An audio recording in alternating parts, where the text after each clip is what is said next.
This lecture introduces us to the idea of the personal color palette.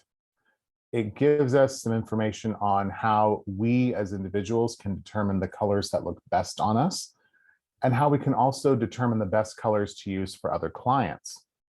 If you have a background, perhaps in cosmetology, perhaps in fashion design, you might have already studied the 4-season color palette. But for those that don't know anything about that, this will be an introduction to that. And for those that want to know what their color season is, this will be an introduction. I think as designers, it's very important for us to understand how people look in color and also to understand how we look in color. Because if you're an interior designer and you don't know what colors look best on you, why would someone trust you to choose for them? So that's what this lecture is all about. The seed of color analysis was planted with German philosopher Johann Goethe, who realized the connection between different colors and created color psychology, a more conceptual study of color than Newton's, which was more scientific. Jonas Itten, the Swiss painter and headmaster of the Bauhaus, took things a step further between 1919 and 1933, when he concluded that portraits looked better when certain colors were used in conjunction with specific hair and skin tones. Itten then created 4 different color palettes corresponding to the 4 seasons, each of which included 4 different complexions, making it easier for students to paint more attractive portraits. Itten's concept began by splitting colors into 2 categories: warm, which would be yellow-based colors, and cool, which would be blue-based. These were then divided into light and dark. The result was 4 harmonized groups of color, which he named after the 4 seasons of the year. So winter, spring, summer, and fall. Spring would be warm and light. Autumn or fall would be warm and dark. Summer would be cool and light, and winter would be cool and dark. During his time at the Bauhaus, he started to see a correlation between his students' subjective color preferences and their own physical characteristics and coloring, even their mode of thinking. He said, "In my studies of subjective color, I have found that not only the choice and juxtaposition of hues, but also the size and orientation of area may be highly characteristic. Some individuals orient all areas vertically, others stress the horizontal or diagonal. Orientation is a clue to mode of thought and feeling. Some individuals include toward crisp and sharply bounded color areas, others to interpreting or blurred and haphazard patches. Individuals of the latter kind are not given to clear and simple thinking. They may be quite emotional and sentimentally disposed." One day in class, Itten assigned a specific harmonic color combination for his students to paint. They didn't immediately start painting, and when he asked what was wrong, they stated they found the colors unpleasant. He decided to have them paint a harmony of colors that they found pleasing. Upon reviewing their subjective harmonies, he discovered that they painted the colors that made up their own personal coloring. He expounds on this a bit in The Art of Color, with color plates to illustrate 4 of these students' pictures alongside their paintings. Because of this, his theories on personal coloring started a whole new way of thinking about our coloring and how they hold the keys to our own personalities and what looks good on us. Itten admonished throughout his entire work that we become careful about only selecting color subjectively, that we must understand the core principles of color aesthetics through the principles of color theory and impression, expression, and construction.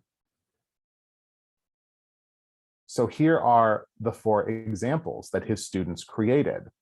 And you can see it's just an assembly of squares in a rectangular arrangement. But the students all organically painted in these colors that reflected their own season, which was also their own preference.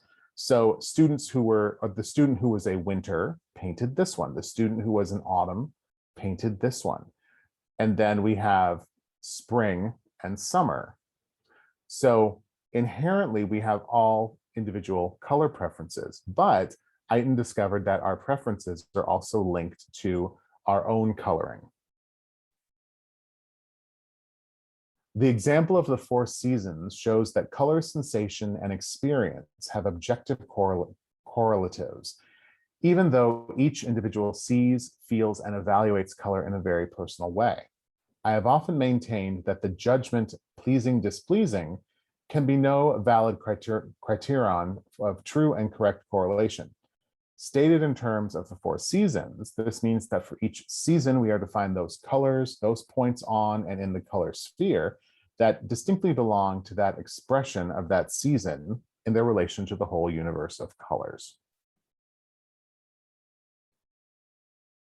It's worth mentioning that though I have diligently sought opinions on my color representations of the seasons, I have never yet found anyone who failed to identify each or any season correctly. This convinces me that above individual taste, there is a higher judgment in man, which, once appealed to, sustains what has general validity and overrules mere sentimental prejudice. This higher judgment is surely a faculty of the intellect. That is why well-disciplined color thinking and a knowledge of the potentialities of color are necessary to save us from the one-sidedness and error of coloration informed by taste alone. Although this quote often gets confused with typing people into the seasons, it is meant to illustrate that man is able to judge color without his own subjective prejudice. This is key as we move forward in identifying the right colors for our personal environments and the right colors to use in public or work environments. After Eitan, California-based color theorist Suzanne Cahill took the next step by combining Eitan's season theory with Goethe's color psychology. Her theory asserted that people carry information about their personality and style in their natural coloration, such as hair, eyes, skin tone, and so on. We can relate personal colors to those found in nature. Finally, psychologist Carol Jackson wrote the wildly popular book Color Me Beautiful in the 1980s. In it, she simplified Cahill's seasonal system, reducing the previous author's 16 personalities down to 4, 1 per season. This made it vastly more straightforward and easier for the everyday person to understand. And so here's her book. She also did Color for Men. Given that these were produced in the 1980s, if you flip through them, should you find them at a library or on Amazon, you're going to get a blast from the past as far as the way people dressed, did their makeup, did their hair, that sort of thing. But the color information still is true. So, how do you determine your season? Are you a spring, winter, summer, or fall? The first step is the hardest. You must look beyond your skin color to discover the undertone that gives definition to your looks. Skin undertone is determined by 3 elements: hemoglobin, keratin, and melanin. While overtones can change based on exposure to the sun, illness, or blood pressure, undertone is genetic and will never change. The simplest way of finding your undertone is by looking at your veins. Look at the veins on your inner wrist and forearm and determine if they look more blue or more green. And if you can't decide, ask a friend. Green veins mean that you are warm-toned and you are a spring or an autumn. Blue veins mean that you are cool-toned and you are a summer or a winter. Step 2 involves assessing eye and hair color.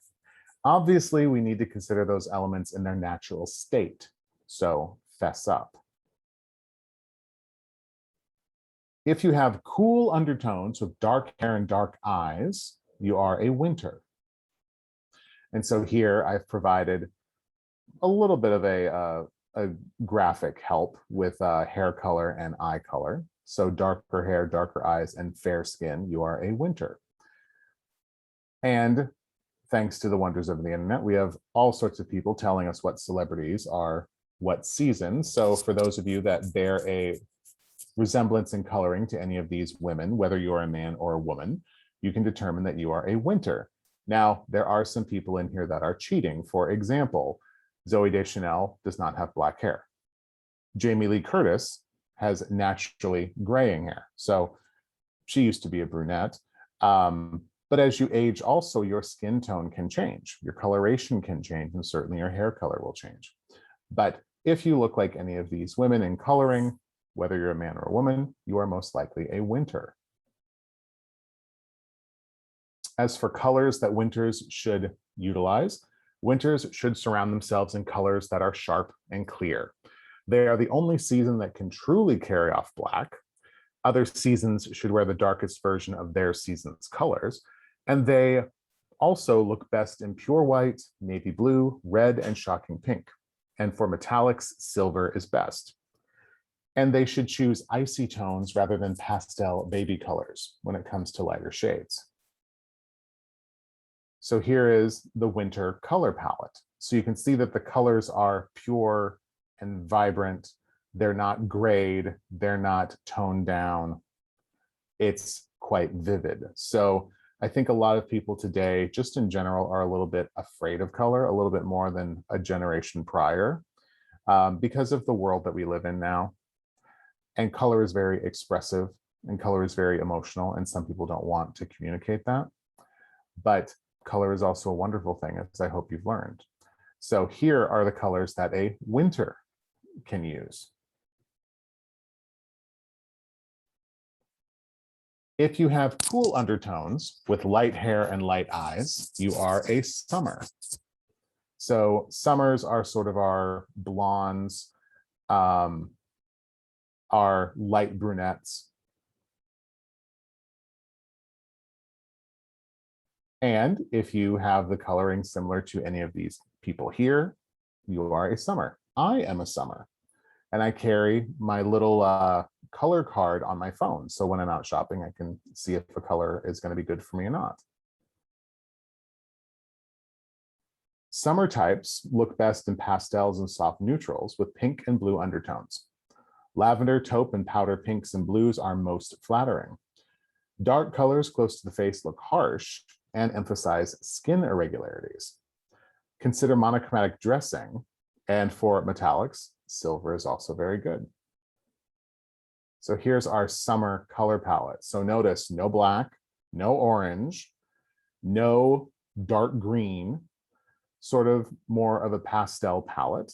And then, as we mentioned with the winter, if, for instance, the summer wants to wear a black color, what they should really wear is a dark gray or a dark navy blue to replace black, because black looks too severe on summers. If you have warm undertones with dark hair and dark eyes, you are an autumn. Generally, autumn people will be our redheads, people that have red undertones in their hair. And usually more fair skin. So if you look like any of these people here, you could be an autumn. And again, fashion changes. We change our appearances quite frequently. So a lot of these women color their hair, but they color it the right color. You know, they don't go, I don't know, jet black. They go with something that matches their skin tone. Autumns look best in colors with gold undertones, like camel, beige, orange, gold, and dark brown. They should avoid blue tones. Autumns can carry a mix of colors better than any other season. And for metallic tones, copper, bronze, and gold suit them best. And here's our autumn color palette. I think of all of the palettes we'll see in this, the autumn palette really speaks to the autumn colors. When you think of fall and the changing leaves and sunsets and beautiful ambers and wood tones, that's really what the autumn palette is. And then lastly, if you have warm undertones with light hair and light eyes, you're a spring. So this is going to be our lightest, most fair blondes, lots of sort of Scandinavian colorations. That's where we're going to get our spring. So these ladies all have very fair complexions and skin tones, so they are more of the spring type. And again, if you're a man or a woman, if you kind of have the same tones as these people do, you're a spring. Spring types look best in light-filled, warm colors like tan, peach, coral, lime, and aqua. For metallics, consider light tone gold, bronze, and rose gold. And here's our spring color palette. So very fresh, very new, particularly if we look at the spring greens, and then all of those peaches and corals. And the last concept we're going to look at with our talk about personal color palette is the work of the artist Angelica Das and her association with Pantone, which is a color corporation.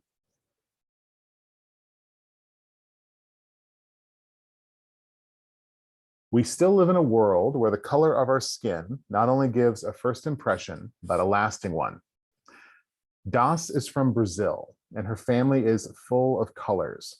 She describes her father's skin as deep chocolate. He was adopted by her grandmother, whose skin is porcelain, and her grandfather, whose skin is somewhere between vanilla and strawberry.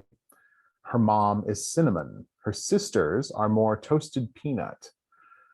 In her family, color wasn't an issue, but outside her home, it seemed to be. She was confused. I was made of flesh, but I wasn't pink. My skin was brown, and people said I was black. I was 7 years old with a mess of colors in my head. As an adult, when Das went out with the family members or friends, she was mistaken for the nanny or treated like a prostitute. Once she was invited not to use the main elevator because of her skin color. Meanwhile, she added a new shade to the family as she married a Spaniard with a nose the color of a lobster when sunburned. She came up with an idea to explore skin color and identity in photography.